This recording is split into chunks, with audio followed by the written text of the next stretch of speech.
So ಇತ್ತೀಚೆಗೆ ಕರ್ನಾಟಕ ಸರ್ಕಾರ ತನ್ನ ಮುಂಗಡ ಪತ್ರವನ್ನು ರಿಲೀಸ್ ಮಾಡಿದೆ.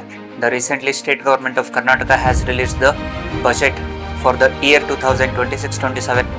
ಮುಂದಿನ ವರ್ಷದ ಬಜೆಟ್ ಅನ್ನು ಪ್ರಸ್ತುತ ಪಡಿಸಿರುವಂತದ್ದನ್ನು ನೋಡ್ತೀವಿ. ಮಾರ್ಚ್ 6ನೇ ತಾರೀಕು ಸರ್ಕಾರ ತನ್ನ ಬಜೆಟ್ ಅನ್ನು ಮಂಡನೆ ಮಾಡಿದೆ. ಸೊ ಹಾಗಿದ್ದಾಗ ಈ ರಾಜ್ಯ ಸರ್ಕಾರದ ಬಜೆಟ್ ಅಲ್ಲಿ ಅತಿ ಪ್ರಮುಖವಾಗಿರುವಂತಹ ಅಂಶಗಳೇನು, ಅದರ ಮುಖ್ಯಾಂಶಗಳು ಏನು, ಸಂಪೂರ್ಣವಾದ ಅದರ ಮಾಹಿತಿಯನ್ನು ತಿಳಿದುಕೊಳ್ಳುವಂತ ಪ್ರಯತ್ನವನ್ನು ಇವತ್ತಿನ ವಿಡಿಯೋದಲ್ಲಿ ಮಾಡೋಣ. ಸೊ ಯಾರೆಲ್ಲ ನಮ್ಮ ಚಾನಲ್ಗೆ ಮೊದಲ ಬಾರಿ ಏನು ನೋಡ್ತಾ ಇದ್ದೀರೋ ಅವರು ಸಬ್ಸ್ಕ್ರೈಬ್ ಆಗಿ ಅಂತ ಹೇಳ್ತಾ ಸೊ ಇವತ್ತಿನ ವಿಡಿಯೋವನ್ನು ಸ್ಟಾರ್ಟ್ ಮಾಡೋಣ. So what is the importance of budget?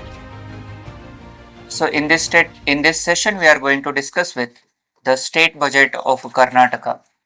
Karnataka ಸರ್ಕಾರದ ಮುಂಗಡ ಪತ್ರವನ್ನು ಸರ್ಕಾರ ಜಾರಿಗೆ ತಂದಿದೆ. So the complete video which we analyze initially with respect to the evolution of the budgets. So again, ರಾಜ್ಯಗಳಲ್ಲಿ ಮೊದಲ ಬಾರಿಗೆ ಬಜೆಟ್ ಅನ್ನು ಪ್ರಸ್ತಾಪ ಮಾಡಿದ್ದೇವಾಗ, ನಂತರದಲ್ಲಿ the constitutional provisions related to budgets, ಸಾಂವಿಧಾನಿಕ ಅಂಶಗಳು ಯಾವ್ಯಾವು, the constitutional provisions related to budget, ಸಾಂವಿಧಾನಿಕ ಸ್ಥಾನಮಾನ, ರಾಜ್ಯದ ಬಜೆಟ್ ಅಲ್ಲಿ ಸಾಂವಿಧಾನಿಕ ಸ್ಥಾನಮಾನ ಎಲ್ಲಿ ಅಡಗಿವೆ ಅನ್ನುವಂಥದ್ದನ್ನು ನೋಡ್ತೇವೆ. ನಂತರದಲ್ಲಿ the present data, the budget of 2026-27 2026-27 budget, Karnataka ಸರ್ಕಾರ ಮಂಡನೆ ಮಾಡಿರುವಂತಹ 2026-27 ಮುಂಗಡ ಪತ್ರದ ಏನು ಅಂಕಿ ಅಂಶಗಳನ್ನು ನೋಡುವಂತ ಪ್ರಯತ್ನ ಮಾಡೋಣ. Especially where we need to discuss with respect to the theme, the pillars of the budget as well as the 11G economic module ಅಂತೆ ಪ್ರಸ್ತುತ ಸಂದರ್ಭದಲ್ಲಿ ಸರ್ಕಾರ ಹೇಳಿದೆ. ಸೊ 11G ಮೀನ್ಸ್ ಏನು, the growth model of the Karnataka government ಅಂತ ಹೇಳ್ತಾ ಇದೆ. So ಬೆಳವಣಿಗೆ ಮಾದರಿ ಯಾವ್ಯಾವು, 11G ಅಂತ ಹೇಳ್ತಾ ಇದೆ. ಹಾಗಂದ್ರೆ ಏನು ಅನ್ನುವಂಥದ್ದು ಕೇಳುವಂತ ಸಾಧ್ಯತೆಗಳು ಹೆಚ್ಚಿದವು, especially for your mains as well as for your essay writings ಅಲ್ಲಿನೂ ಬಹಳ ಇಂಪಾರ್ಟೆಂಟ್ ಆಗುತ್ತೆ. ನಂತರದಲ್ಲಿ we need to discuss with respect to the taxes, income and expenditure. So ಅದಕ್ಕಿಂತ ಮುಖ್ಯವಾಗಿ ನಾವು ಚರ್ಚೆ ಮಾಡಬೇಕಾಗಿರುವಂತದ್ದು it is the state finance commission. So ರಾಜ್ಯ ಹಣಕಾಸು ಆಯೋಗ ಪ್ರಸ್ತುತ ಸಂದರ್ಭದಲ್ಲಿನೂ ನೋಡ್ತೀವಿ. ಅದರ ನಂತರದಲ್ಲಿ the overview and the state of the economy, the state economy, ರಾಜ್ಯದ ಆರ್ಥಿಕತೆಯ ಬಗ್ಗೆ ಒಂದು ಹಿನ್ನೆಲೆಯನ್ನು ನೋಡುವಂತ ಪ್ರಯತ್ನವನ್ನ ಮಾಡೋಣ. The state of the economy. Then we will discuss about the revised estimates and the budgetary estimates of the government. Revised and budgetary estimates.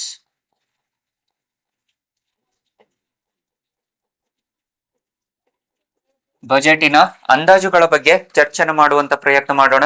And finally we'll discuss about the income and expenditure of the government.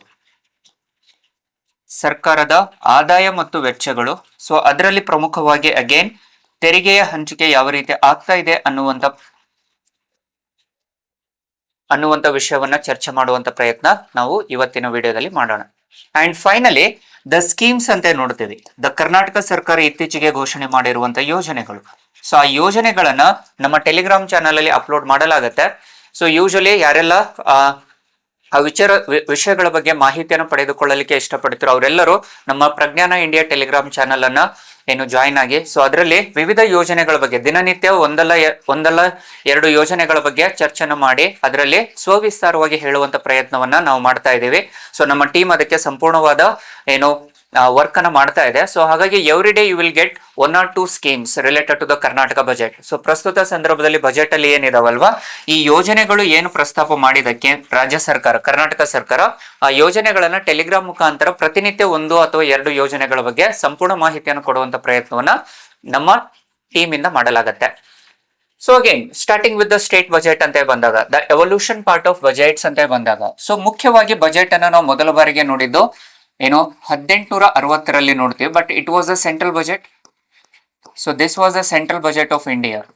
ಮೊದಲ ಬಾರಿಗೆ ಕೇಂದ್ರದಲ್ಲಿ budget ಅನ್ನ ಸ್ಥಾಪನೆ ಮಾಡಿದ್ದು, ಮಂಡನೆಯನ್ನ ಮಾಡಿದ್ದು 1860ರಲ್ಲಿ. So ಅದರ ನಂತರದಲ್ಲಿ ರಾಜ್ಯ ಸರ್ಕಾರಗಳಿಗೆ ಮೀನ್ಸ್ ಆಗಿನ ಸಂದರ್ಭದಲ್ಲಿ ಪ್ರಾಂತ್ಯಗಳು ಅಂತ ಕರಿತಾ ಇದ್ದೀವಿ ನಾವು, ದ ಪ್ರಾವಿನ್ಸಸ್. ಸೊ ಪ್ರಾಂತ್ಯಗಳಿಗೆ ಬಜೆಟ್ ಅನ್ನ ಘೋಷಣೆ ಮಾಡುವಂತ ಅಥವಾ ಮಂಡನೆ ಮಾಡುವಂತ ಪ್ರಾಧಾನ್ಯತೆಯನ್ನ ಭಾರತ ಸರ್ಕಾರ ಕಾಯ್ದೆ 1919ರಲ್ಲಿ ನೀಡುವಂತದ್ದನ್ನು ಕಾಣಬಹುದು ಸ್ನೇಹಿತರೆ. ಸೊ ಇದೇ ನಮಗೆ ಮೇಜರ್ ಪ್ರಶ್ನೆ ಆಗತ್ತೆ ಇವಾಗ. ಸೊ ಪ್ರಾಂತ್ಯಗಳಲ್ಲಿ ತನ್ನ ಬಜೆಟ್ ಅನ್ನು ಮಂಡನೆ ಮಾಡುವಂತ ಅಧಿಕಾರವನ್ನು ಕೊಟ್ಟಿದ್ದು 1919 ಭಾರತ ಸರ್ಕಾರ ಕಾಯ್ದೆಯಲ್ಲಿ. So it was the first time where we introduced provincial budgets at the provinces ಅಂತ ನೋಡ್ತೇವೆ. So usually it was introduced by the governors of that provinces at that particular point of time. ಆಗಿನ ಸಂದರ್ಭದ ಗವರ್ನರ್ಗಳು ಯಾರಾಗಿದ್ರು ಪ್ರಾಂತ್ಯಗಳದು, ಆ ಪ್ರಾಂತ್ಯಗಳ ಗವರ್ನರ್ಗಳು ಅದನ್ನು ಮಂಡನೆ ಮಾಡುವಂತದ್ದನ್ನು ನೋಡ್ತೇವೆ.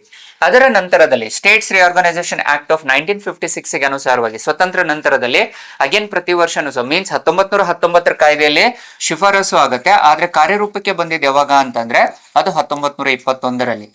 It was established. It was recommended in Government of India Act of 1919, but it was been implemented since from 1921 onwards. So this was the evolution. ಹಾಗಿದ್ದಾಗ ಪ್ರಸ್ತುತ ಸಂದರ್ಭದಲ್ಲಿ ನೋಡುವಂತದ್ದಾದ್ರೆ, ಸೊ ಇಲ್ಲಿ ಕರ್ನಾಟಕ ಸರ್ಕಾರದ ಬಜೆಟ್ ಅನ್ನ ಪ್ರಸ್ತುತ ಸಂದರ್ಭದಲ್ಲಿ ಮುಖ್ಯಮಂತ್ರಿಗಳಾಗಿರುವಂತ ಸಿದ್ದರಾಮಯ್ಯ ಅವರು ಮಂಡನೆ ಮಾಡಿರುವಂತದ್ದನ್ನು ನೋಡ್ತೇವೆ. ಅಂಡ್ ಬಿ ಕೇರ್ಫುಲ್ ಆಸ್ಪಿರೆಂಟ್ಸ್, ಇಲ್ಲಿ ಸಿದ್ದರಾಮಯ್ಯ ಅವರ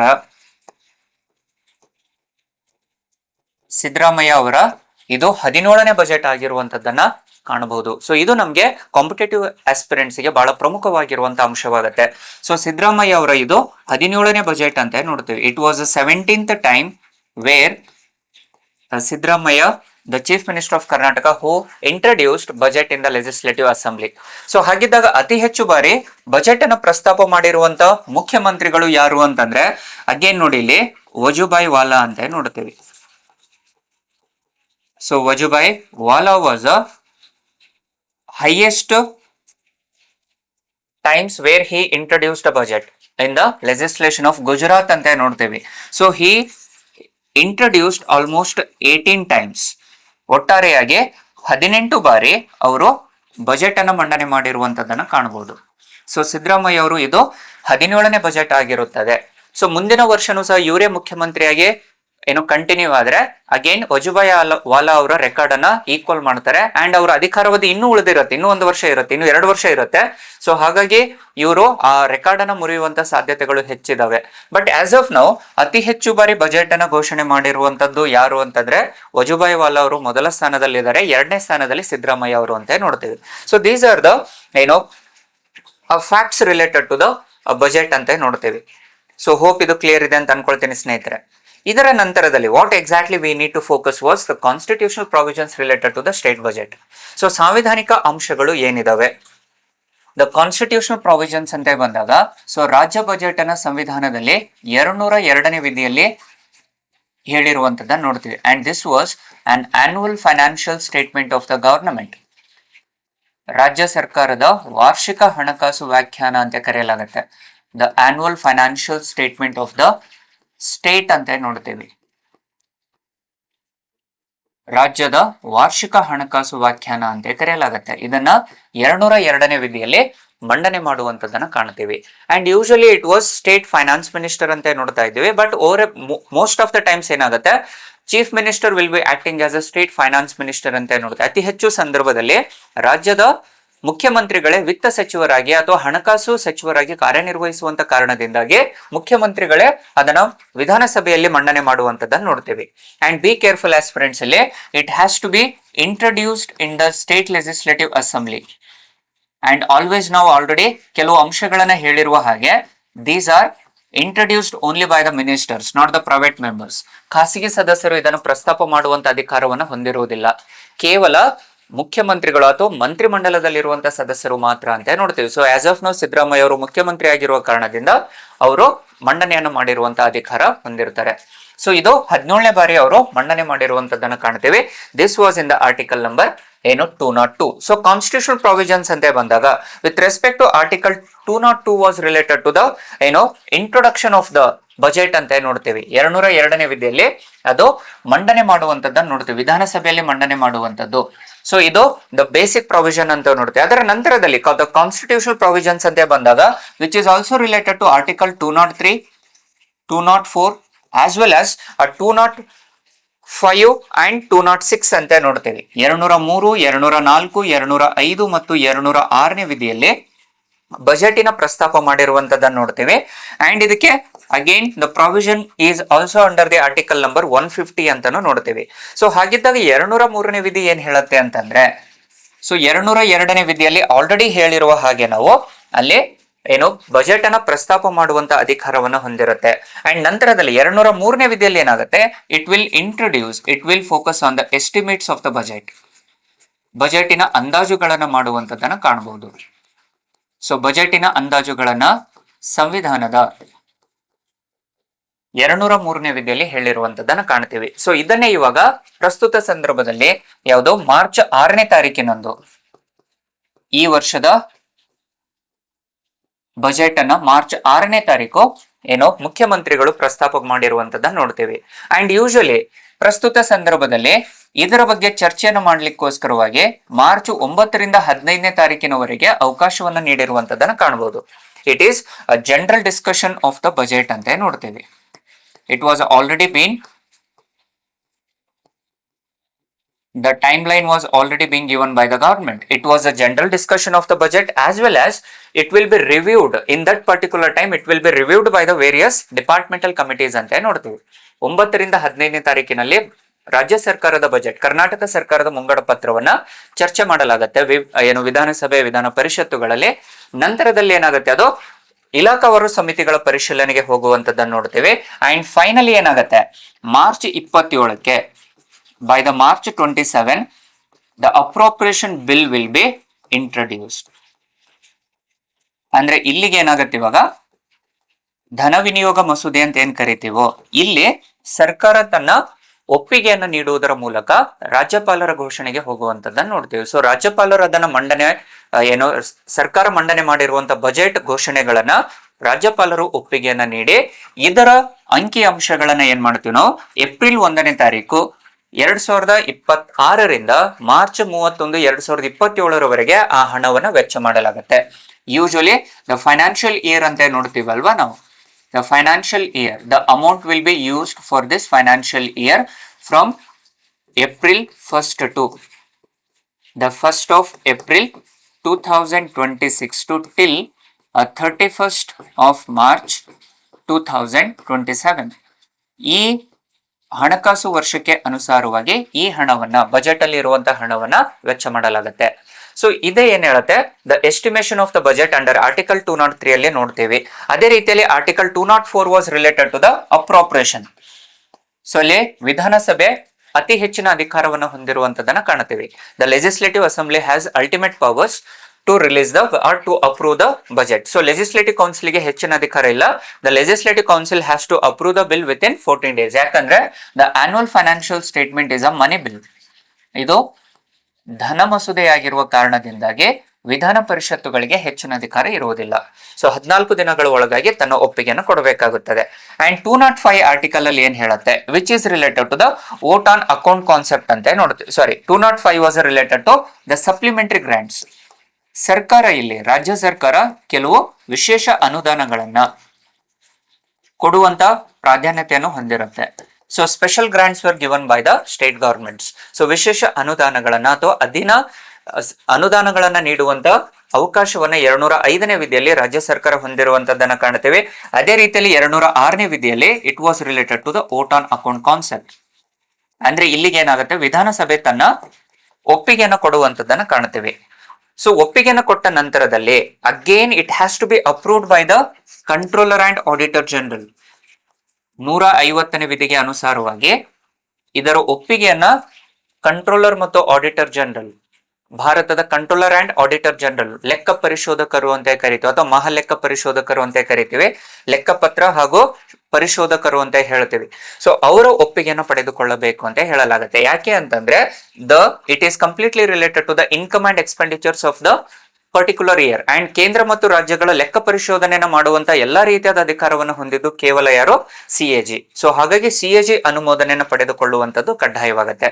ಒಮ್ಮೆ ಇವರ ಅನುಮೋದನೆಯನ್ನು ಕೊಟ್ಟ ನಂತರದಲ್ಲಿ ಈ ದಿನಾಂಕದ ಒಳಗಾಗಿ ಯಾವುದು ಮಾರ್ಚ್ 31st of 2026 ಒಳಗಾಗಿ it has to be approved by the governor. So ರಾಜ್ಯಪಾಲರ ಅಂಗೀಕಾರವನ್ನ ನೀಡಲೇಬೇಕಾಗುತ್ತದೆ. ಸೊ ರಾಜ್ಯಪಾಲರ ಅಂಗೀಕಾರ ನೀಡೇ ನೀಡ್ತಾರೆ. ಯಾಕಂತಂದ್ರೆ ಅದು ಧನ ಮಸೂದೆ ಆಗಿರುವ ಕಾರಣದಿಂದ. ಯಾಕೆ ಅಂದ್ರೆ ಅದು ರಾಜ್ಯಪಾಲರ ಪೂರ್ವಾನುಮೋದನೆಯೊಂದಿಗೆನೆ ಶಿಫಾರಸು ಆದ ಕಾರಣದಿಂದ ರಾಜ್ಯಪಾಲರು ಅದಕ್ಕೆ ತಮ್ಮ ಒಪ್ಪಿಗೆಯನ್ನು ಕೊಟ್ಟೇ ಕೊಡುತ್ತಾರೆ. So these are the constitution provisions related to ಯಾವುದು ದ ಬಜೆಟ್ಸ್ ಅಂತ ನೋಡ್ತೀವಿ. ಅಂಡ್ ಆಲ್ರೆಡಿ ನಾವು ಸೆಂಟ್ರಲ್ ಬಜೆಟ್ ಡಿಸ್ಕಸ್ ಮಾಡುವಂತ ಸಂದರ್ಭದಲ್ಲಿ ಬಜೆಟ್ ಅಂದ್ರೆ ಏನು ಅಂತ ಚರ್ಚೆ ಮಾಡಿದೀವಿ. ಸೊ ಆ ಒಂದು ವಿಡಿಯೋವನ್ನ ನಮ್ಮ ಡಿಸ್ಕ್ರಿಪ್ಷನ್ ಲಿಂಕ್ ಅಲ್ಲಿ ಹಾಕಿರಲಾಗುತ್ತೆ, ದಯವಿಟ್ಟು ಆ ವಿಡಿಯೋವನ್ನ ಒಮ್ಮೆ ನೋಡಿ. ಏನದು ಬಜೆಟ್, ಆ ಪ್ರಾಧಾನ್ಯತೆಗಳು ಏನಿರುತ್ತೆ ಅನ್ನುವಂಥದ್ದು ನೋಡ್ತೀವಿ. ಸೊ ಈ ಬಜೆಟ್ ಅಲ್ಲಿ ಬರುವಂತಹ ಹಣಕಾಸು ಎಲ್ಲಿಂದ ಈ ಹಣವನ್ನ ವೆಚ್ಚ ಮಾಡಲಾಗುತ್ತೆ ಅಂದ್ರೆ it is under the article number 266 class 1, 266ನೇ ವಿಧಿಯ 1ನೇ ಉಪವಿಧಿಯಲ್ಲಿ ಕನ್ಸಾಲಿಡೇಟೆಡ್ ಫಂಡ್ ಆಫ್ ಸ್ಟೇಟ್ ಅಂತ ಕರೆಯಲಾಗುತ್ತೆ. ರಾಜ್ಯ ಸಂಚಿತ ನಿಧಿ ಅಂತ ಕರಿತೀವಿ. ಈ ರಾಜ್ಯ ಸಂಚಿತ ನಿಧಿಯಿಂದ ಬಜೆಟ್ಗೆ ಬೇಕಾಗಿರುವಂತಹ ಹಣವನ್ನ ವೆಚ್ಚ ಮಾಡುವಂತಹ ಅಧಿಕಾರಗಳು, ಪ್ರಾಧಾನ್ಯತೆಯು ರಾಜ್ಯದ ವಿಧಾನಸಭೆಯವರಿಗೆ ಇರುವಂತದ್ದನ್ನ ಕಾಣ್ತೀವಿ. ಸೊ ಆಡಳಿತ ಪಕ್ಷಕ್ಕೆ, ಆಡಳಿತ ಸರ್ಕಾರಕ್ಕೆ ಇದರ ಅಧಿಕಾರ ಹೊಂದಿರುವಂತದ್ದನ್ನ ನೋಡಬಹುದು ಸ್ನೇಹಿತರೆ. So these are the constitutional provisions related to the budgets. So ಹಾಗಿದ್ದಾಗ ಪ್ರಸ್ತುತ ಸಂದರ್ಭದ ಬಜೆಟ್ ಏನ್ ಹೇಳ್ತಾ ಇದೆ? So the recent budget, what is the major theme? So according to the budget 2026-27, so 2026-27 ಬಜೆಟಿನ ಅತಿ ಪ್ರಮುಖವಾದ ಧ್ಯೇಯ ವ್ಯಾಖ್ಯೆ ಏನು? The theme of the budget ಏನಿದೆ? Second provision was the major pillars of the budget ಯಾವುದು? ಆಧಾರ ಸ್ತಂಭಗಳು ಯಾವುದು? ಯೂಶಲಿ 4 ಆಧಾರ ಸ್ತಂಭಗಳು ಹೇಳಿದೆ. And third one is 11G economic growth model ಅಂತ ಹೇಳ್ತಾ ಇದೆ. 11G ಮಾಡೆಲ್, 11G ಮಾದರಿ ಅಂತ ಹೇಳ್ತಾ ಇದೆ. ಆ 11G ಎಕನಾಮಿಕ್ ಮಾಡೆಲ್ ಏನ್ ಹೇಳುತ್ತೆ ಅನ್ನುವಂಥದ್ದು ನಿಮ್ಮ ಪ್ರಿಲಿಮ್ಸ್ಗೂ ಇಂಪಾರ್ಟೆಂಟ್ ಆಗುತ್ತೆ, ಮೇನ್ಸ್ಗೂ ಇಂಪಾರ್ಟೆಂಟ್ ಆಗುತ್ತೆ, ಇಂಟರ್ವ್ಯೂಸ್ಗೂ ಇಂಪಾರ್ಟೆಂಟ್ ಆಗುತ್ತೆ, and more over essay topic ಅಲ್ಲಿನೂ ಇದನ್ನ ಕೇಳುವಂತ ಸಾಧ್ಯತೆಗಳು ಹೆಚ್ಚಿದಾವೆ. ಸೊ ಹಾಗಾಗಿ ಆ ಥೀಮ್ ಏನ್ ಹೇಳ್ತಾ ಇದೆ? The theme of the Karnataka State Budget 2026-27 was, it is welfare, infrastructure and technology. ಇದರ ಧ್ಯೇಯ ವಾಕ್ಯ ಏನಾಗಿದೆ ಅಂತಂದ್ರೆ ದಟ್ ಈಸ್ ವೆಲ್ಫೇರ್, ಕಲ್ಯಾಣ ಅಥವಾ ಸಾಮಾಜಿಕ ಹಿತಾಸಕ್ತಿ. ಸೆಕೆಂಡ್ ಒನ್ ವಾಸ್ ಇನ್ಫ್ರಾಸ್ಟ್ರಕ್ಚರ್, ಮೂಲ ಸೌಕರ್ಯಗಳನ್ನು ಒದಗಿಸುವಂತದ್ದು, infrastructure. And the technology driven economy ಅಂತ ನೋಡ್ತೀವಿ. ಆರ್ಥಿಕ ವ್ಯವಸ್ಥೆಯಲ್ಲಿ ತಂತ್ರಜ್ಞಾನದ ಬಳಕೆಯಿಂದ ಉತ್ಪಾದನೆಯ ಮಟ್ಟವನ್ನು ಹೆಚ್ಚಿಸುವಂತದ್ದು ಇದರ ಅತಿ ಪ್ರಮುಖವಾದ ಉದ್ದೇಶವಾಗಿರುತ್ತದೆ. ವಿಚ್ ಇಸ್ ನಥಿಂಗ್ ಬಟ್ ಏನು, ಈ ವೆಲ್ಫೇರ್, ಇನ್ಫ್ರಾಸ್ಟ್ರಕ್ಚರ್ ಅಂಡ್ ಟೆಕ್ನಾಲಜಿ, ತಂತ್ರಜ್ಞಾನಗಳ ಸಹಾಯದಿಂದ, ಅಂದ್ರೆ ಮೂಲ ಸೌಕರ್ಯಗಳು ಇದ್ದಾಗ ತಂತ್ರಜ್ಞಾನ ಇರುತ್ತದೆ, ತಂತ್ರಜ್ಞಾನಗಳ ಬಳಕೆಯಿಂದಾಗಿ ಮೂಲ ಸೌಕರ್ಯವನ್ನು ಹೆಚ್ಚಿಸಬಹುದು. ಸೊ ಬಿ ಕೇರ್ಫುಲ್ ಆಸ್ಪಿರೆಂಟ್ಸ್, ಇಲ್ಲಿ ತಂತ್ರಜ್ಞಾನಗಳ ಸಹಾಯದಿಂದ ಮೂಲ ಸೌಕರ್ಯಗಳನ್ನು ಹೆಚ್ಚಿಗೆ ಮಾಡಬಹುದು. ಈ ಮೂಲ ಸೌಕರ್ಯದ ಸಹಾಯದಿಂದ ಉತ್ಪಾದನೆಯ ಮಟ್ಟವನ್ನು ಹೆಚ್ಚಿಸಬಹುದು. It can focus on the production factors, it can focus on productions. And ಈ ಉತ್ಪಾದನೆ ಮಟ್ಟ ಹೆಚ್ಚಾದಾಗ ಮಾತ್ರ ಜನಸಾಮಾನ್ಯರ ಹಿತಾಸಕ್ತಿ, ಕಲ್ಯಾಣ, ಅಭಿವೃದ್ಧಿಯ ಮಟ್ಟವನ್ನು ಹೆಚ್ಚಿಸುವಂತದ್ದು ಅಥವಾ ಆರ್ಥಿಕತೆಯ ಅಭಿವೃದ್ಧಿಯನ್ನು ಉತ್ತೇಜಿಸುವಂತ ಉದ್ದೇಶವನ್ನು ಹೊಂದಿರುವ ಕಾರಣದಿಂದ ಇಲ್ಲಿ ಈ ಥೀಮ್ ಅನ್ನು ಆಯ್ದುಕೊಂಡಿರುವಂತದನ್ನ ಕಾಣಬಹುದು ಸ್ನೇಹಿತರೆ. The theme of 2026-27 budget was welfare, ಸಾಮಾಜಿಕ ಹಿತಾಸಕ್ತಿ ಅಥವಾ ಕಲ್ಯಾಣ, ರಾಜ್ಯ, ಮೂಲ ಸೌಕರ್ಯಗಳು ಹಾಗೂ ಆಧುನಿಕ ತಂತ್ರಗಾರಿಕೆ ಅಥವಾ ತಂತ್ರಜ್ಞಾನ ಅಂತ ಕರಿತೀವಿ, ಆಧುನೀಕರಣ ಅಂತ ಕರಿತೀವಿ. ಆಧುನೀಕರಣದಿಂದ ಮೂಲ ಸೌಕರ್ಯಗಳ ಪ್ರಮಾಣ ಹೆಚ್ಚಾಗುತ್ತೆ, ಅದರಿಂದ ಹೂಡಿಕೆಗಳ ಮಟ್ಟ ಹೆಚ್ಚಾಗುತ್ತೆ. ಹೂಡಿಕೆಗಳ ಹೆಚ್ಚಾಗ್ತಾ ಇತ್ತು ಅಂದ್ರೆ ಮೂಲ ಸೌಕರ್ಯಗಳಿಂದ ಉತ್ಪಾದನೆ ಮಟ್ಟ ಹೆಚ್ಚಾಗುತ್ತೆ. ಉತ್ಪಾದನೆ ಹೆಚ್ಚಾಗ್ತಾ ಇತ್ತು ಅಂತಂದ್ರೆ ಉದ್ಯೋಗ ಅವಕಾಶಗಳು ಹೆಚ್ಚಾಗುತ್ತೆ. ಸೊ ಅದಕ್ಕಾಗಿನೇ ಇಲ್ಲಿ ನಾವು ನೋಡ್ತಾ ಇದೀವಲ್ವಾ, ಈ ಬಜೆಟ್ಸ್ ಅಲ್ಲಿ ಏನೋ ಎಂಪ್ಲಾಯ್ಮೆಂಟ್ ಅಪಾರ್ಚುನಿಟೀಸ್ ಅನ್ನ ಕ್ರಿಯೇಟ್ ಮಾಡುವಂತ ಅತಿ ಪ್ರಮುಖವಾದ ಉದ್ದೇಶವನ್ನು ಸಹ ಇದರಲ್ಲಿ ಹೇಳಿರುವಂತದನ್ನ ಕಾಣ್ತೀವಿ. So indirectly it was focusing on infrastructure and welfare concept again. So ಇಲ್ಲಿ ಉದ್ಯೋಗಾವಕಾಶಗಳು ಹೆಚ್ಚಾಗುತ್ತೆ. ಸರಿಸುಮಾರು 56,000 ಉದ್ಯೋಗಾಕಾಂಕ್ಷಿಗಳಿಗೆ ಉದ್ಯೋಗಾವಕಾಶಗಳನ್ನ ನೀಡುವಂತ ಪ್ರಯತ್ನವನ್ನ ಸರ್ಕಾರ ಇಲ್ಲಿ ಬಜೆಟ್ ಅಲ್ಲಿ ಘೋಷಣೆ ಮಾಡಿದೆ. ಸೊ ಇದರಿಂದ ಏನಾಗುತ್ತೆ, ಅವರ ಆದಾಯ ವೆಚ್ಚಗಳು ಹೆಚ್ಚಳವಾಗುತ್ತೆ. ಆ ವೆಚ್ಚಗಳ ಹೆಚ್ಚಳದಿಂದಾಗಿ ರಾಜ್ಯದ ಆದಾಯದ ಮಟ್ಟ ಹೆಚ್ಚಳವಾಗುವಂಥದ್ದು. ಆ ಆದಾಯದಿಂದ ರಾಜ್ಯದ ಬೆಳವಣಿಗೆ ಮತ್ತು ಅಭಿವೃದ್ಧಿಯ ಮಟ್ಟ ಹೆಚ್ಚಿಸುವುದರೊಂದಿಗೆ ಕಲ್ಯಾಣ ರಾಜ್ಯದ ಪರಿಕಲ್ಪನೆಯನ್ನು ಉತ್ತೇಜಿಸುವಂತದ್ದು ಈ ಕರ್ನಾಟಕ ಸರ್ಕಾರ 2026-27 ಬಜೆಟಿನ ಅತಿ ಪ್ರಮುಖವಾದ ಧ್ಯೇಯ ವಾಕ್ಯವಾಗಿರುತ್ತದೆ. ನಂತರ the pillars of this 2026-27 budget ಏನಾಗಿರುತ್ತೆ ಹೇಗಿದ್ರೆ, ದ ಫಸ್ಟ್ ಒನ್ ನೋಡ್ರಿ, the 4 pillars. It is purely focusing on pillars to support the farmers. ರೈತರಿಗೆ,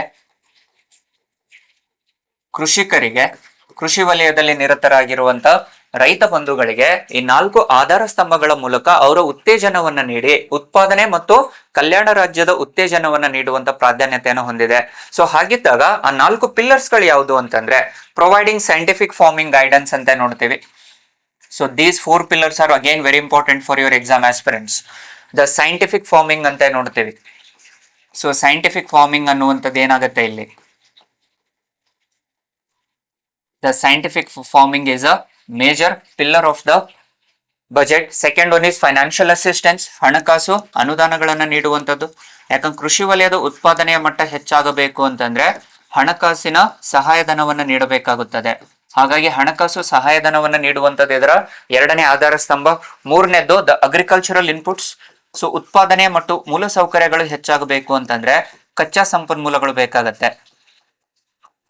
ಅದು ಎಸ್ಪೆಷಲಿ ಕೃಷಿ ವಲಯದ ಕಚ್ಚಾ ಸಂಪನ್ಮೂಲಗಳು ಅಂತ ಕರೆಯಲಾಗುತ್ತೆ. ದ ಅಗ್ರಿಕಲ್ಚರಲ್ ಇನ್ಪುಟ್ಸ್, ಕೃಷಿ ವಲಯದಲ್ಲಿ ಬಳಕೆಯಾಗುವಂತ ಕಚ್ಚಾ ಸಂಪನ್ಮೂಲಗಳು. ಹಾಗೂ the fourth one is the crop management. The crop management it self is a major pillar. ಬೆಳೆಗಳ ನಿರ್ವಹಣೆ and the expansion of post harvest storage ಅಂತ ನೋಡ್ತೀವಿ. ಇದರ ಜೊತೆಯಲ್ಲಿ ದ ಪೋಸ್ಟ್ ಹಾರ್ವೆಸ್ಟ್ ಎಕ್ಸ್ಪ್ಯಾನ್ಷನ್ ಅಂತ ನೋಡ್ತೀವಿ. Expansion of the post harvest storage. ಯಾಕಂದ್ರೆ ರೈತ ಸಮುದಾಯದವರು, ರೈತ ಬಂಧುಗಳು ತಮ್ಮ ಉತ್ಪಾದನೆಯನ್ನ ಹೆಚ್ಚು ಮಾಡ್ತಾ ಇದ್ದಾರೆ, ಉತ್ಪಾದನೆಯ ಮಟ್ಟ ಹೆಚ್ಚಾಗ್ತಾ ಇದೆ. ಆದ್ರೆ ಬೆಳವಣಿಗೆ ಆಗಿರುವಂತ ಅಥವಾ ಏನು ಉತ್ಪಾದನೆ ಮಾಡಿದ ನಂತರದಲ್ಲಿ ಸರಕುಗಳನ್ನ ಏನು ಸ್ಟೋರೇಜ್ ಮಾಡಿಕೊಳ್ಳಲಿಕ್ಕೆ ಅವರಿಗೆ ಯಾವುದೇ ರೀತಿಯಾದ ಕೋಲ್ಡ್ ಸ್ಟೋರೇಜ್ ಹೋಮ್ಸ್ ಗಳಿಲ್ಲ. ಅದಕ್ಕೋಸ್ಕರವಾಗಿ ಆ ಕೋಲ್ಡ್ ಸ್ಟೋರೇಜ್ ಹೋಮ್ಸ್ ಗಳನ್ನ ಕಾಪಾಡುವಂತ ಸಂದರ್ಭ ಅಥವಾ ಕೋಲ್ಡ್ ಸ್ಟೋರೇಜ್ ಹೋಮ್ಸ್ ಗಳನ್ನ ನಿರ್ಮಾಣ ಮಾಡಿ ಅದರಿಂದ ರೈತರಿಗೆ ಉತ್ತೇಜನವನ್ನ ನೀಡುವಂತದ್ದು ಈ ಬಜೆಟಿನ ಅತಿ ಪ್ರಮುಖವಾದ ಸ್ತಂಭಗಳಾಗಿದ್ದಾವೆ. These are the 4 pillars which was focusing on the farmers production ಅಂತ ನೋಡ್ತೀವಿ. ಸೊ ಹಾಗಿದ್ದಾಗ ದ 11G ಮಾಡ್ಯೂಲ್ ಏನ್ ಹೇಳ್ತಾ ಇದೆ, ಈ 11G ಮಾದರಿ ಏನ್ ಹೇಳ್ತಾ ಇದೆ ಸೊ ಅನ್ನುವಂಥದ್ದನ್ನ ಏನು ಓದುವಂತ ಪ್ರಯತ್ನವನ್ನ ಮಾಡೋಣ, ಅದರ ಬಗ್ಗೆ ತಿಳಿದುಕೊಳ್ಳುವಂತ ಪ್ರಯತ್ನವನ್ನ ಮಾಡೋಣ ಸ್ನೇಹಿತರೆ. ಸೊ ದೋಸ್ 11G ಮಾಡ್ಯೂಲ್ ಏನ್ ಹೇಳ್ತಾ ಇದೆ ಇಲ್ಲಿ, ಸೊ ದೋಸ್ 11G ಮಾಡ್ಯೂಲ್ಸ್ ಏನ್ ಹೇಳ್ತಾ ಇದೆ, what are those 11G modules so ಅನ್ನುವಂಥದ್ದನ್ನ ಇಲ್ಲಿ ತಿಳಿದುಕೊಳ್ಳುವಂತ ಪ್ರಯತ್ನ ಮಾಡೋಣ. ಸೊ ಅಗೇನ್ ನೋಡಿ, ದ 11G ಎಕಾನಮಿಗೆ ಕರ್ನಾಟಕ ರೆಡಿ ಅಂತ ಹೇಳ್ತಾ ಇದೆ. What are those 11G module, ಆ 11G ಮಾದರಿ ಅಂದ್ರೆ ಏನು ಅನ್ನುವಂಥದ್ದನ್ನ ತಿಳಿದುಕೊಳ್ಳಬೇಕಾಗತ್ತೆ. ಸೊ ಇದರ ಮೇಲೆನೆ ನೇರವಾದ ಪ್ರಶ್ನೆಯನ್ನ ಕೇಳುವಂತ ಸಾಧ್ಯತೆಗಳು ಹೆಚ್ಚಿರುತ್ತೆ. So be careful aspirants. So ಅದ್ರ ಬಗ್ಗೆ ಗೊತ್ತಿರಲಿ. ಸೊ ಫಸ್ಟ್ G ಹೇಳ್ತಿರುವಂತದ್ದು ಕರ್ನಾಟಕದ 11G ಮಾದರಿ ಅಂತ ಹೇಳ್ತಾ ಇದ್ದಾರೆ. ಸೊ 11G ಮಾದರಿ ಯಾವುದು, ಸೊ ಇದೇ ಪ್ರಶ್ನೆಯನ್ನು ಕೇಳ್ಬೋದು. Which among the following are 11G. So already ನಾವು ನೋಡ್ತಾ ಇದೀವಿ ಇಲ್ಲಿ 17ನೇ ಬಜೆಟ್, ದಾಖಲೆಯ 17ನೇ ಬಜೆಟ್ ಅನ್ನು ಮುಂದುವರಿಸಿರುವಂತದ್ದು. ಸರ್ಕಾರದ ಪಂಚ ಗ್ಯಾರಂಟಿಗಳನ್ನು ಮುಂದುವರಿಸುವ ಮೂಲಕ ಸಾಮಾಜಿಕ ಭದ್ರತೆಗೆ ಒತ್ತು ನೀಡಿದೆ ಅಂತ ಹೇಳ್ತಾ ಇದ್ದು. ದಟ್ ಈಸ್ ವೆಲ್ಫೇರ್ ಅಂತ ಹೇಳಿದೀವಿ ನಾವು. ಮತ್ತೊಂದೆಡೆ ಕೃಷಿಕರು, ಮಹಿಳೆಯರು, ಆರೋಗ್ಯ, ಶಿಕ್ಷಣ, ಯುವಜನ, ತಂತ್ರಜ್ಞಾನಕ್ಕೆ ಆದ್ಯತೆಯನ್ನ ನೀಡಿರುವಂತದ್ದನ್ನು ನೋಡ್ತೀವಿ. ಆ ಆರ್ಥಿಕ ಯಶಸ್ಸನ್ನ, ಉತ್ತೇಜನವನ್ನ ನೀಡುವಂತ ಪ್ರಾಧಾನ್ಯತೆಯನ್ನ, ಆರ್ಥಿಕ ಉತ್ತೇಜನವನ್ನ ನೀಡುವುದಕ್ಕೋಸ್ಕರವಾಗಿ ಈ 11G ಮಾದರಿಯನ್ನು ಜಾರಿಗೆ ತಂದಿರುವಂತದ್ದನ್ನು ಕಾಣಬಹುದು ಸ್ನೇಹಿತರೆ. ಸೊ ಅದರಲ್ಲಿ ಫಸ್ಟ್ G ಏನ್ ಹೇಳ್ತಾ ಇದೆ, it is the guarantee economy. The ಮೊದಲನೇ G ಹೇಳ್ತಿರುವಂತದ್ದು ಗ್ಯಾರಂಟಿ ಆರ್ಥಿಕತೆ ಅಂತ ಹೇಳ್ತಾ ಇದೆ. Which is nothing but it is focusing on welfare and gender equality. ಕಲ್ಯಾಣ ಹಾಗೂ ಲಿಂಗ ಸಮಾನತೆಯ ಹಾದಿಯತ್ತ ಕರ್ನಾಟಕ ಅಂತ ಹೇಳ್ತಾ ಇದೆ. ಯಾಕಂದ್ರೆ ಒಂದು ರಾಜ್ಯದ ಆರ್ಥಿಕತೆ ಬೆಳವಣಿಗೆಯನ್ನು ಹೊಂದಬೇಕು ಅಂತಂದ್ರೆ ಅಲ್ಲಿ ಲಿಂಗ ಸಮಾನತೆ ಅತಿ ಪ್ರಮುಖವಾಗಿರುವಂತದ್ದು. The gender equality plays the crucial role for the growth and development of the every economy. So that was the reason why it focused on the guarantee. Second G, good public education ಅಂತ ನೋಡ್ತೀವಿ. ಸರ್ವರ ಏಳಿಗೆ ಬಯಸುವ ಸಮರ್ಥ ಸಾರ್ವಜನಿಕ ಶಿಕ್ಷಣ ಅಂತ ಕರೆಯಲಾಗುತ್ತೆ. The second G was the good public education. So which is result of inclusive growth ಅಂತ ಕರಿತೀವಿ. ಇದನ್ನೇ ನಾವು which is resulting on the inclusive growth. ಅಂತರ್ಗತ ಬೆಳವಣಿಗೆಗೆ ಪ್ರಾಮುಖ್ಯತೆಯನ್ನು ಕೊಡುವಂತ ಕಾರಣದಿಂದಾಗಿ a good public education is very important. Third G was related to good health to all. ಸಮಗ್ರ ಆರೋಗ್ಯ ಸದೃಢ ಕರ್ನಾಟಕ ಅನ್ನುವಂಥದ್ದನ್ನ ಹೇಳ್ತಾ ಇದೆ.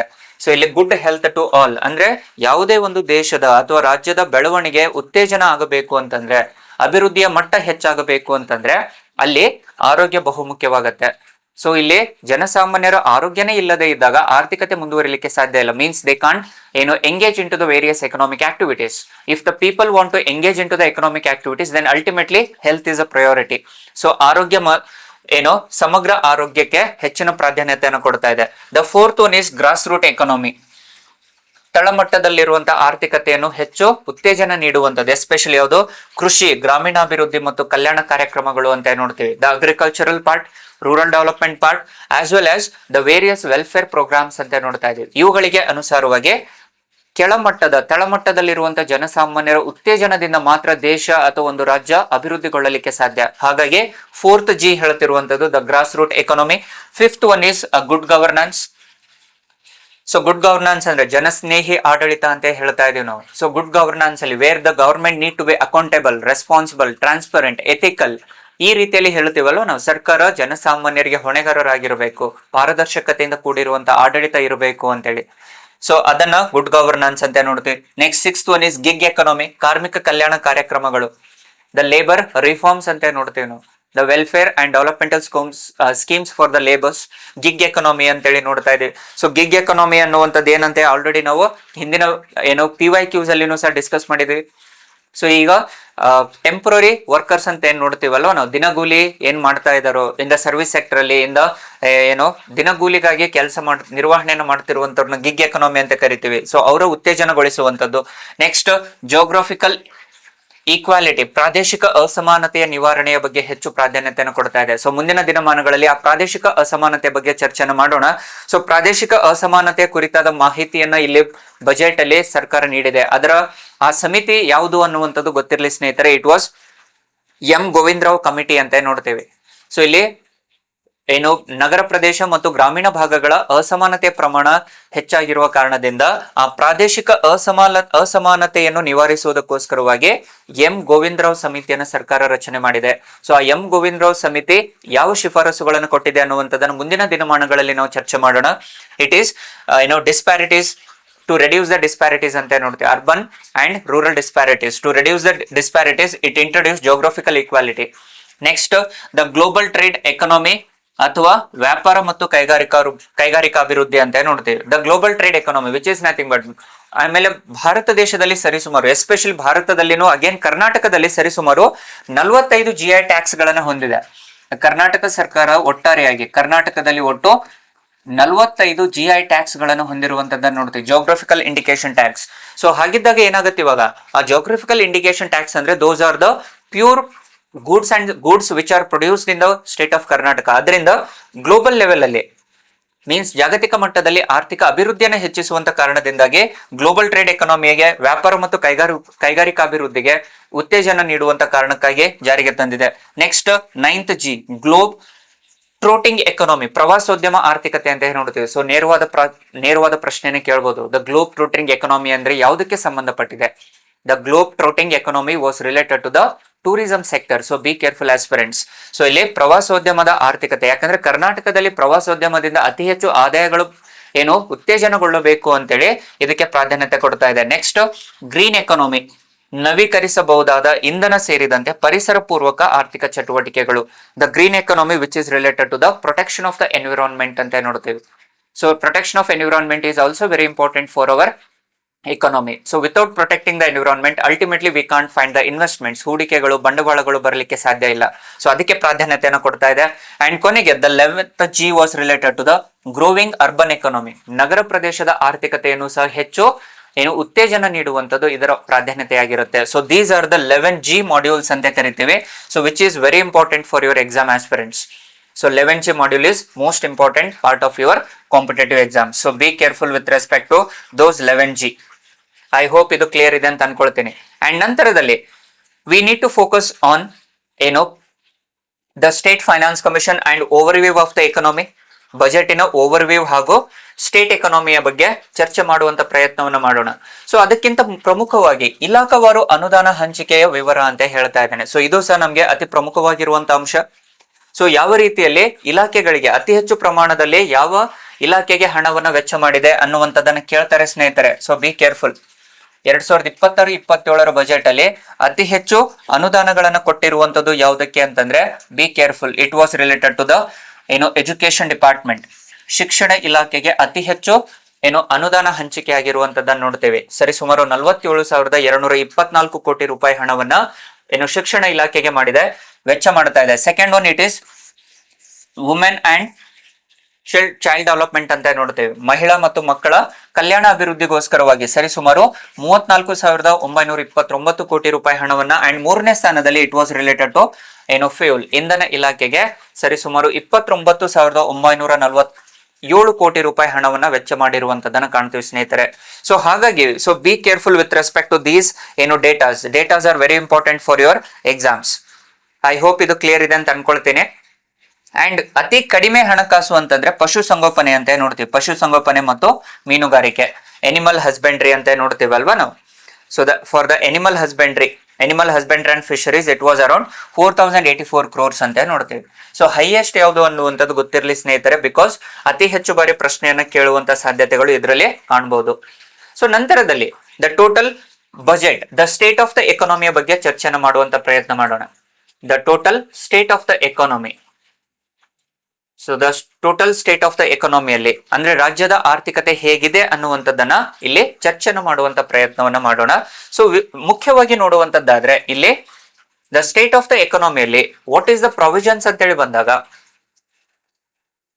ಇಲ್ಲಿ ಟೋಟಲ್ ಬಜೆಟ್ ಅಲೋಕೇಶನ್ಸ್ ಅಲ್ಲಿ what we are discussing is the total budgetary allocation of this Karnataka government was around some 4,48,004 crores ಅಂತ ನೋಡ್ತೀವಿ. 4.48 lakh crores, 4.48 ಲಕ್ಷ ಕೋಟಿ ಹಣವನ್ನ ವೆಚ್ಚ ಮಾಡಿರುವಂತದ್ದನ್ನು ನೋಡ್ತೇವೆ. So this budget was again categorised into 2 parts. That is revenue budget ಅಂತ ಕರಿತೀವಿ, ಕಂದಾಯ ಮುಂಗಡ ಪತ್ರ. And second one is the capital budget ಅಂತ ಕರಿತೀವಿ, ಬಂಡವಾಳ ಮುಂಗಡ ಪತ್ರ ಅಂತ ಕರೆಯಲಾಗತ್ತೆ. ಅಗೇನ್ ಇದ್ರಲ್ಲಿ ಏನಾಗುತ್ತೆ ಇವಾಗ ದ ರೆವೆನ್ಯೂ ಅಕೌಂಟ್ ಒಳಗಡೆ ಅಗೇನ್ ಇಲ್ಲಿ ರಿಸಿಪ್ಟ್ಸ್ ಅಂಡ್ ಎಕ್ಸ್ಪೆಂಡಿಚರ್ಸ್ ಅಂತ ಕರಿತೀವಿ. The total receipts and as well as the expenditures ಅಂತ ಕರಿತೀವಿ. ಅದೇ ರೀತಿಯಲ್ಲಿ ದ ಕ್ಯಾಪಿಟಲ್ ಅಕೌಂಟ್ ಅಲ್ಲಿನೂ ಸಹ again it was receipts and expenditure ಅಂತ ಕರಿತೀವಿ. ಸ್ವೀಕೃತಿಗಳು ಮತ್ತು ವೆಚ್ಚಗಳ ಪ್ರಮಾಣವನ್ನ ಅಂದಾಜು ಮಾಡುವಂತದ್ದನ್ನು ಕಾಣ್ತೀವಿ ಸ್ನೇಹಿತರೆ. So what was the total amount ಇವಾಗ ಅಗೇನ್ ಇಲ್ಲಿ ನಾವು ನೋಡಬಹುದು. ಸೊ ಬಜೆಟರಿ ಅಲೋಕೇಶನ್ಸ್ ಅಲ್ಲಿ ಇಟ್ ವಾಸ್ ಹ್ಯಾವಿಂಗ್ ಅರೌಂಡ್ ಏನು budget amount was total 4.48 lakh crores ಅಂತ ನೋಡ್ತಾ ಇದೀವಿ. Out of which the revenue account ಅಂತ ಬಂದಾಗ ದ ರೆವೆನ್ಯೂ ಅಕೌಂಟ್ ಅಲ್ಲಿ we are having around almost ಏನು under which the revenue receipt ಅಂತೇಳಿ ಏನ್ ನೋಡ್ತಾ ಇದೀವಿ ನಾವು. ಸೊ ರೆವೆನ್ಯೂ ರಿಸಿಪ್ಟ್ ಅಲ್ಲಿ ಬರುವಂತ ಅಮೌಂಟ್ ಇಲ್ಲಿ ನಮ್ಗೆ 3,15,000 crores ಅಂತ ನೋಡ್ತೇವೆ. 3,15,000 crores, 3,15,050 crores are the revenue receipt part ಅಂತ ನೋಡ್ತೇವೆ. ಕಂದಾಯ ಸ್ವೀಕೃತಿಗಳು ಅಂತ ಕರಿತೇವೆ. ಅದೇ ರೀತಿಯಲ್ಲಿ ಬಂಡವಾಳ ಸ್ವೀಕೃತಿಗಳು ಅಂತ ಬಂದಾಗ ದ ಕ್ಯಾಪಿಟಲ್ ರಿಸಿಪ್ಟ್ಸ್ ಅಂತ ಬಂದಾಗ it was around 190 crore rupees. So 190 crore rupees was the capital receipts and 3,15,050 crores were the revenue receipts ಅಂತ ನೋಡ್ತೇವೆ. ಅದೇ ರೀತಿಯಲ್ಲಿ ರೆವೆನ್ಯೂ ಎಕ್ಸ್ಪೆಂಡಿಚರ್ ಪಾರ್ಟ್ ಅಂತ ಬಂದಾಗ it was 3,38,007 crores.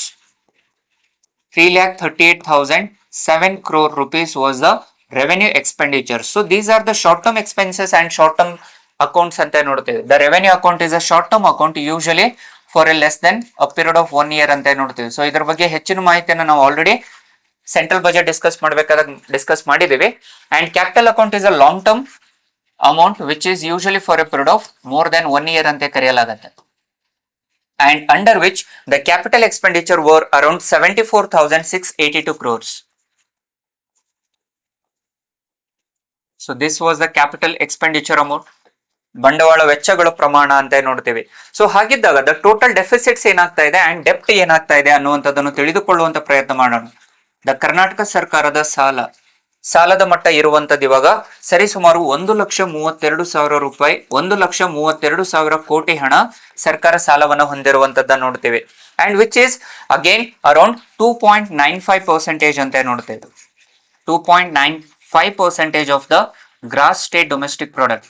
So according to FRBM act ಅಂತ ನೋಡಿದಾಗ ಇಲ್ಲಿ ನಾವು ಅಕಾರ್ಡಿಂಗ್ ಟು FRBM ಅಂತ ನೋಡ್ತೀವಿ, fiscal responsibility and budgetary management act of 2003 ಅನ್ನ ನೋಡಿದಾಗ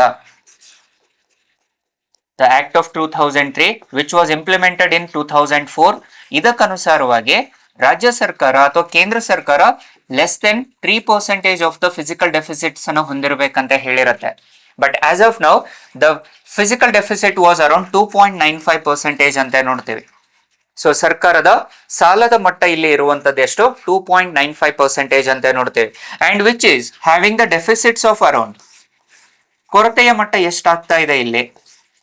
ಸರ್ಕಾರದ ತನ್ನ ಬಜೆಟ್ ಅಲ್ಲಿ ಎಷ್ಟು ಕೊರತೆಗಳನ್ನು ಹೊಂದಿದೆ ಅಂದ್ರೆ ವಿಚ್ ಇಸ್ ಅರೌಂಡ್ 22,957 crore ಅಂತ ನೋಡ್ತೀವಿ.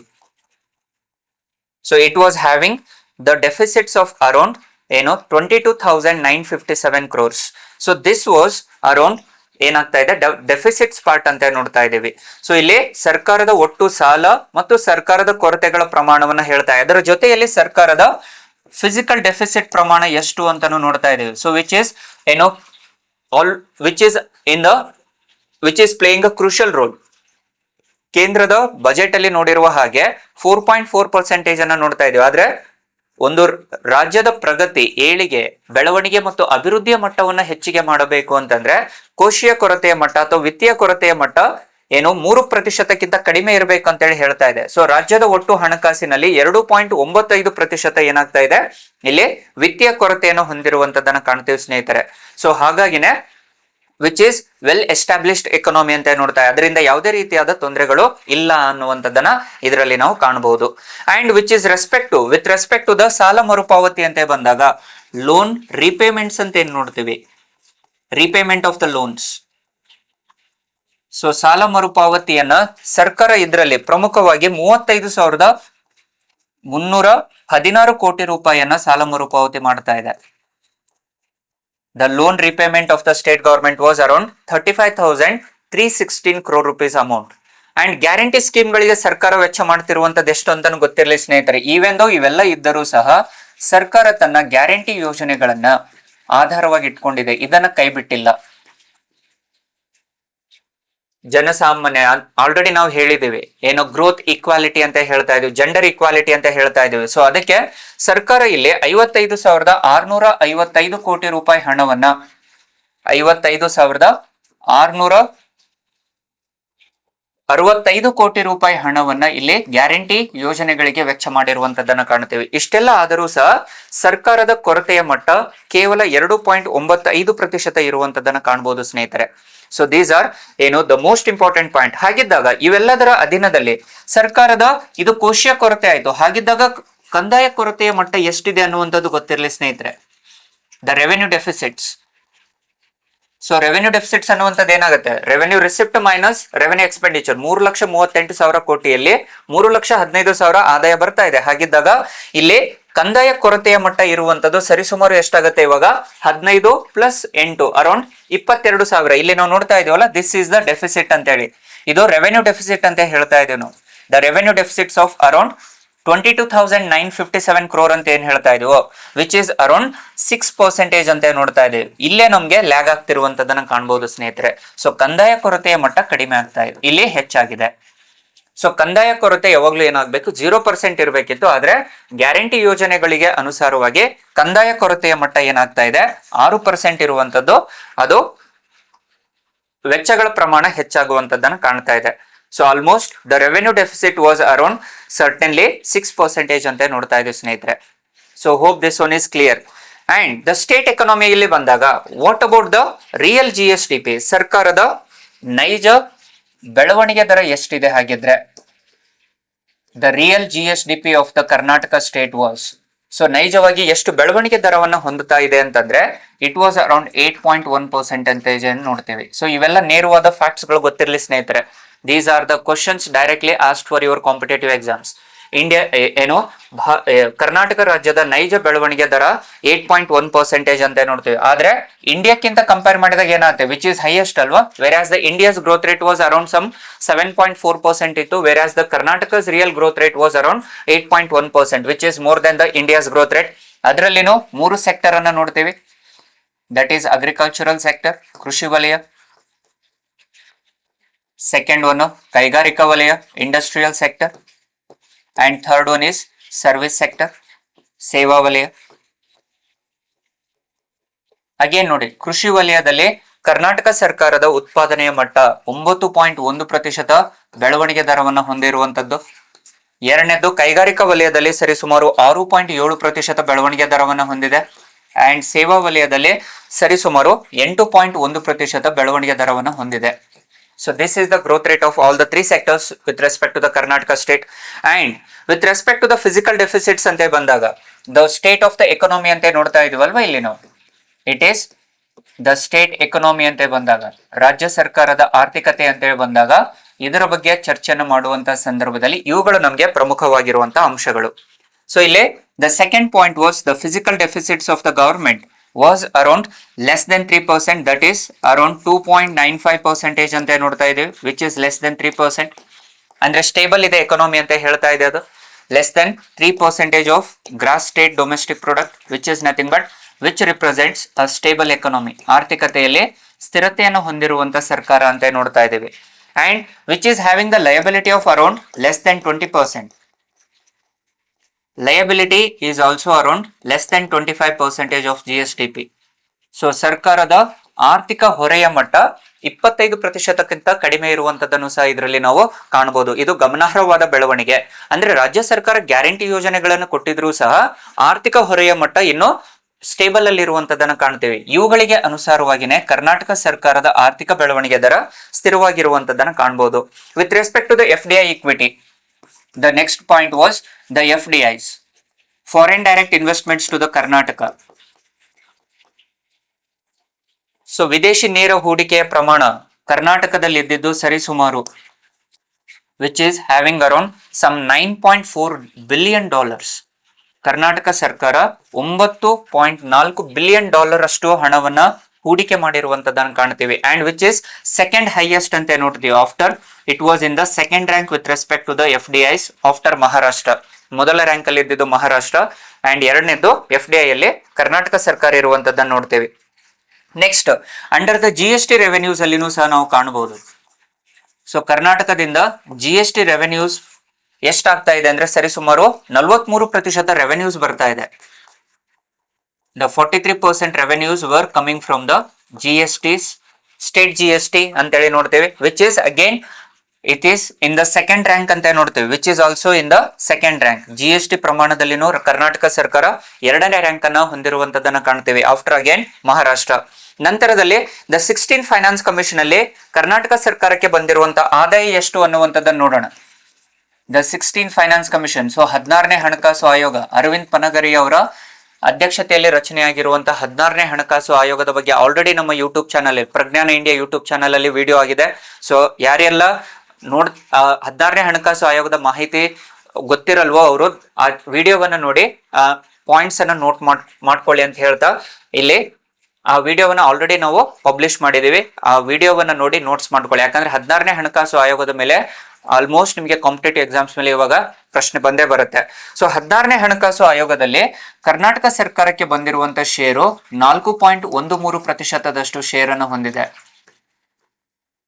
ಸೊ ಕರ್ನಾಟಕ ಸರ್ಕಾರಕ್ಕೆ 4.13% ಹಣವನ್ನ ನೀಡಿರುವಂತದ್ದನ್ನು ನೋಡ್ತೀವಿ, which is 13% more than the 15 finance commission. 15ನೇ ಹಣಕಾಸು ಆಯೋಗಕ್ಕೆ ಕಂಪೇರ್ ಮಾಡಿದಾಗ ಇದು 13% ಹೆಚ್ಚಾಗ್ತಾ ಇದೆ. ಇದಕ್ಕೆ ಕಾರಣ ಏನು ಅಂತಂದ್ರೆ it was focusing on GDP contributions to the economy ಅಂತ ನೋಡ್ತಾ ಇದ್ವಿ. ಸೊ ರಾಜ್ಯ ಸರ್ಕಾರದ ಹಣಕಾಸಿಗೆ ಅನುಸಾರವಾಗಿ ನೋಡಿದಾಗ GSDP ಕಾಂಟ್ರಿಬ್ಯೂಷನ್ 16ನೇ ಹಣಕಾಸು ಆಯೋಗದಲ್ಲಿ 10% ಶೇರ್ ಅನ್ನು ಕೊಟ್ಟಿರುವಂತದನ್ನು ಕಾಣ್ತೇವೆ. ಸೊ ಇದಕ್ಕನುಸಾರವಾಗಿ ಕರ್ನಾಟಕ ರಾಜ್ಯದ ಆದಾಯ ಹೆಚ್ಚಿರುವ ಕಾರಣದಿಂದ, ಅಂದ್ರೆ ಕರ್ನಾಟಕ ಸರ್ಕಾರ ಆದಾಯದಲ್ಲಿ 4ನೇ ಸ್ಥಾನವನ್ನು ಹೊಂದಿರುವಂತದನ್ನು ಕಾಣ್ತೀವಿ ಸ್ನೇಹಿತರೆ. ಸೊ ಹಾಗಾಗಿ 16ನೇ ಹಣಕಾಸು ಆಯೋಗದಲ್ಲಿಯೂ ಸಹ ರಾಜ್ಯ ಸರ್ಕಾರಕ್ಕೆ ಹೆಚ್ಚಿನ ಆದಾಯ ಬಂದಿರುವಂತದನ್ನು ಕಾಣಬಹುದು. ಅಂಡ್ ನಂತರದಲ್ಲಿ it also recommended the 5th state finance commission. ರಾಜ್ಯ ಸರ್ಕಾರ 5ನೇ ಹಣಕಾಸು ಆಯೋಗವನ್ನ ಶಿಫಾರಸು ಮಾಡಿರುವಂತದನ್ನ ಕಾಣಬಹುದು ಫಾರ್ ದ ಇಯರ್ 2026 to 2030. 2026ರಿಂದ 2030ರವರೆಗೆ ರಾಜ್ಯ ಸರ್ಕಾರ 5ನೇ ಹಣಕಾಸು ಆಯೋಗವನ್ನು ರಚನೆ ಮಾಡಿರುವಂತ ಪ್ರಾಧಾನ್ಯತೆಯನ್ನು ಕೊಡುತ್ತೆ. ಇದಕ್ಕನುಸಾರವಾಗಿ which will contribute the revenues to the local bodies. ಸ್ಥಳೀಯ ಸರ್ಕಾರಗಳಿಗೆ ಹಣಕಾಸಿನ ಹಂಚಿಕೆ ಮಾಡುವಂತದ್ದೇ ಇದರ ಅತಿ ಪ್ರಮುಖವಾದ ಉದ್ದೇಶವಾಗಿರುತ್ತೆ, which is now increased from 45% to 50%. So devolution of taxes from the States to the various local bodies ನಾವು ಇಟ್ ವಾಸ್ ಇನ್ಕ್ರೀಸ್ ಟು 50%. ಮೊದಲು 45% ಕೊಡ್ತಾ ಇತ್ತು, ಈಗ 50% ಕೊಡ್ತಾ ಇದೆ. ಈ 50%ದಲ್ಲಿ again 35% for the panchayat raj institutions, means local bodies ಅಲ್ಲಿ 35% ಹಣವನ್ನು ಪಂಚಾಯತಿಗಳಿಗೆ ನೀಡ್ತಾ ಇದೆ. And 15% amount was allocated to the urban local bodies. ನಗರ ಪ್ರದೇಶಗಳಿಗೆ 15% ಹಣವನ್ನ ಏನು ವೆಚ್ಚ ಮಾಡ್ತಿರುವಂತದ್ದನ್ನ ನೋಡ್ತೀವಿ, ಅಥವಾ ಹಂಚಿಕೆ ಮಾಡ್ತಿರುವಂತದ್ದನ್ನ ಇದರಲ್ಲಿ ಕಾಣಬಹುದು ಸ್ನೇಹಿತರೆ. So these are the state of the economic provisions. ಇದರ ನಂತರದಲ್ಲಿ what exactly we need to discuss is again the one of the most important provisions for your competitive exam ಯಾವುದು ಅಂದ್ರೆ ಇದು. ಸೊ ಇದನ್ನ ಆಲ್ರೆಡಿ ಡಿಸ್ಕಸ್ ಮಾಡಿದ್ದೀವಿ ಸ್ನೇಹಿತರೆ. The budget at a glance according to 2026-27 2026-27 ಅನುಸಾರವಾಗಿ again ಇಲ್ಲಿ ನಾವು ಆಲ್ರೆಡಿ ಡಿಸ್ಕಸ್ ಮಾಡಿದ್ದೇವೆ. ಸೊ ರೆವೆನ್ಯೂ ಅಕೌಂಟ್ ಎಷ್ಟಿತ್ತು, ಅದರಲ್ಲಿ ರೆವೆನ್ಯೂ ರಿಸಿಪ್ಟ್ ಎಷ್ಟಿದೆ, ಅಂಡ್ ರೆವೆನ್ಯೂ ಎಕ್ಸ್ಪೆಂಡಿಚರ್ ಎಷ್ಟಿದೆ, ಅಂಡ್ ಸರ್ಪ್ಲಸ್ ಇದೆನಾ ಡೆಫಿಸಿಟ್ ಇದೆನಾ ಅಂತ. ಸೊ ಆಲ್ರೆಡಿ ನಾವಿಲ್ಲಿ ಡಿಸ್ಕಸ್ ಮಾಡಿದೀವಿ. ಕರ್ನಾಟಕ ರಾಜ್ಯದ ಕಂದಾಯ ಕೊರತೆಯನ್ನು ಹೊಂದಿದೆ ಅಂತ, ಕಂದಾಯ ಕೊರತೆಗಳು ಹೆಚ್ಚಿದವಂತೆ ಆಲ್ರೆಡಿ ಡಿಸ್ಕಸ್ ಮಾಡಿದೀವಿ. Next it was the budget at a glance with respect to the capital account. So capital account, capital receipts ಎಷ್ಟಿದೆ ಅಂಡ್ ಕ್ಯಾಪಿಟಲ್ ಎಕ್ಸ್ಪೆಂಡಿಚರ್ ಎಷ್ಟಾಗ್ತಾ ಇದೆ ಅನ್ನುವಂಥದ್ದನ್ನು ಡಿಸ್ಕಸ್ ಮಾಡಿದೀವಿ. ನಂತರದಲ್ಲಿ the one of the most important concept for your competitive exam ಯಾವುದು ಅಂದ್ರೆ ರಾಜ್ಯ ಸರ್ಕಾರಕ್ಕೆ ಬರುವಂತ ಆದಾಯದಲ್ಲಿ ಹೇಗೆ ಅಥವಾ ಎಲ್ಲಿಂದ ಅತಿ ಹೆಚ್ಚಿನ ಆದಾಯ ಬರ್ತಾ ಇದೆ ಅನ್ನುವಂಥದ್ದು ಗೊತ್ತಿರಲಿ. So it is the receipt part of the state of Karnataka. How exactly the rupee comes for the year 2026-27 budgetary estimates. Budget ಅಂದಾಜುಗಳು 2026-27 ಬಜೆಟ್ ಅಂದಾಜುಗಳಲ್ಲಿ ಕರ್ನಾಟಕ ಸರ್ಕಾರಕ್ಕೆ ₹1 ಹಣ ಬರ್ತಾ ಇದೆ ಅಂತಂದ್ರೆ ಆ ₹1 ಹಣ ಎಲ್ಲೆಲ್ಲಿಂದ ಬರ್ತಾ ಇದೆ, ಅದರಲ್ಲಿ ಅತಿ ಹೆಚ್ಚು ಪ್ರಮಾಣ ಬರ್ತಿರುವಂತದ್ದು ಎಲ್ಲಿಂದ ಅಂದ್ರೆ it is state tax revenues, ರಾಜ್ಯ ತೆರಿಗೆ ಕಂದಾಯಗಳು ಅಂತ ಹೇಳ್ತೀವಿ. 49% ಹಣ ಸರ್ಕಾರಕ್ಕೆ ತೆರಿಗೆಗಳಿಂದ ಬರುತ್ತೆ. ಸೆಕೆಂಡ್ ಒನ್ ಬರುವಂತದ್ದು ಇಲ್ಲಿ capital receipts and borrowings of the state. ರಾಜ್ಯ ಸರ್ಕಾರಕ್ಕೆ ಎರಡನೇ ಅತಿ ಹೆಚ್ಚು ಕೊಡುಗೆನ ಕೊಡ್ತಿರುವಂತದ್ದು ಯಾವ್ದಂದ್ರೆ ಕ್ಯಾಪಿಟಲ್ ರಿಸಿಪ್ಟ್ಸ್ ಅಂದ್ರೆ ಬಂಡವಾಳ ಸ್ವೀಕೃತಿಗಳು, ಅಂಡ್ ಬಾರೋವಿಂಗ್ಸ್ ರಾಜ್ಯ ಸರ್ಕಾರ ಕೇಂದ್ರದಿಂದನೋ ಅಥವಾ ವಿದೇಶಗಳಿಂದ ಸಾಲ ಪಡೆದಿರುವಂತದ್ದು ಅಂತ ನೋಡ್ತೀವಿ, ಅದರಿಂದ 29% ಬರುತ್ತೆ. Third one share of central taxes, ಕೇಂದ್ರ ತೆರಿಗೆಗಳಿಂದ ಮೂರನೇ ಕೊಡುಗೆ ಅಂತ ನೋಡ್ತೇವೆ, ಇಟ್ ಈಸ್ ಅರೌಂಡ್ 14% ಅಂತ ಹೇಳ್ತಾ ಇದ್ದೀವಿ. ನಾಲ್ಕನೇದು grants from the central government, ಕೇಂದ್ರ ಸರ್ಕಾರದಿಂದ ಬರುವಂತ ಅನುದಾನಗಳು 4% ಇದೆ. And state non tax revenues, ರಾಜ್ಯ ಸರ್ಕಾರದ ತೆರಿಗೆಯೇತರ ಮೂಲಗಳು ಅಂತ ಕರಿತೀವಿ, ಅದು 4% ಇರುವಂತದ್ದನ್ನು ನೋಡ್ತೀವಿ. So highest contribution was state tax revenues was the highest contribution. So be careful aspirants, these are very important. ನಂತರದಲ್ಲಿ expenditure part of the government, ರಾಜ್ಯ ಸರ್ಕಾರದ ವೆಚ್ಚಗಳ ಪ್ರಮಾಣ. These are the expenditure part. ರಾಜ್ಯ ಸರ್ಕಾರ ತನ್ನ ಒಟ್ಟು ಹಣದಲ್ಲಿ ಯಾವುದಕ್ಕೆ ಅತಿ ಹೆಚ್ಚು ವೆಚ್ಚಗಳನ್ನ ಮಾಡುತ್ತೆ ಅನ್ನುವಂಥದ್ದನ್ನ ಹೇಳ್ತಾ ಇದೆ. ದ ಅತಿ ಹೆಚ್ಚು ವೆಚ್ಚಗಳನ್ನ ಮಾಡುವಂಥದ್ದು ಇಟ್ ವಾಸ್ 20% ಫಾರ್ ದ ಡೆಪ್ಟ್ ಸರ್ವಿಸಿಂಗ್. ಸರ್ಕಾರ ಪಡೆದುಕೊಂಡಿರುವಂತಹ ಸಾಲ ಏನಿರುತ್ತೆ ಅದಕ್ಕೆ ವೆಚ್ಚ ಮಾಡ್ತಿರುವಂತದ್ದನ್ನ ನೋಡ್ತೀವಿ, ಡೆಪ್ಟ್ ಸರ್ವಿಸಿಂಗ್ ಅಂತ ನೋಡ್ತೀವಿ. ಅತಿ ಹೆಚ್ಚು ಮೀನ್ಸ್ 20% ಅದಕ್ಕೆ ಹೋಗುತ್ತೆ. ನಂತರದಲ್ಲಿ ಅದರ್ ಜನರಲ್ ಸರ್ವಿಸಸ್, ಇತರೆ ಸಾಮಾನ್ಯ ಸೇವೆಗಳಿಗೆ 18% ಹೋಗುತ್ತೆ. Third one is social welfare schemes, ಯೋಜನೆಗಳಿಗೆ, ಸಾಮಾಜಿಕ ಕಲ್ಯಾಣ ಮತ್ತು ಅಭಿವೃದ್ಧಿ ಯೋಜನೆಗಳಿಗೆ 15% ಹೋಗುತ್ತೆ. ಅದರ್ ಎಕನಾಮಿಕ್ ಸರ್ವಿಸಸ್, ಇತರೆ ಆರ್ಥಿಕ ಸೇವೆಗಳಿಗೆ 14% ಹೋಗ್ತಾ ಇದೆ.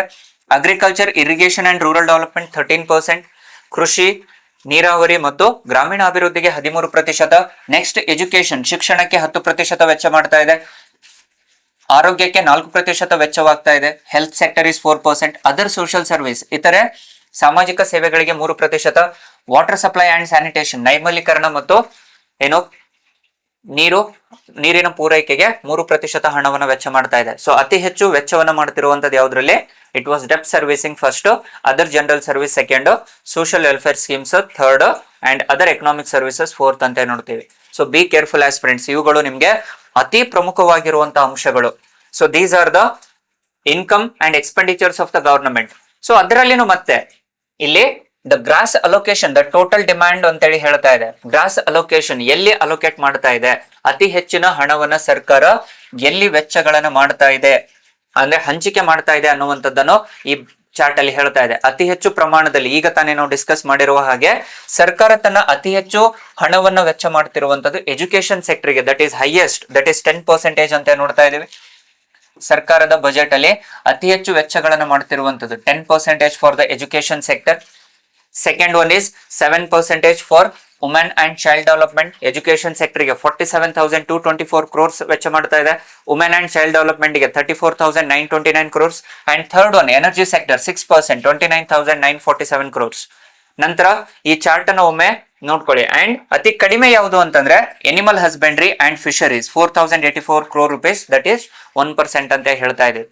ಸೊ ಈಗ ರಾಜ್ಯ ಸರ್ಕಾರದ ಬಜೆಟ್ ಅಲ್ಲಿ ಸರ್ಕಾರ ಅತಿ ಹೆಚ್ಚು ಹಂಚಿಕೆಯನ್ನ ಮಾಡಿರುವಂತದ್ದು ಯಾವ್ದಕ್ಕೆ ಅಂತ ಕೇಳಿದಾಗ ಟಾಪ್ 3 ಗೊತ್ತಿರಲಿ ಸ್ನೇಹಿತರೆ. Education first, women and child development second, energy third, rural development and panchayat Raj was fourth.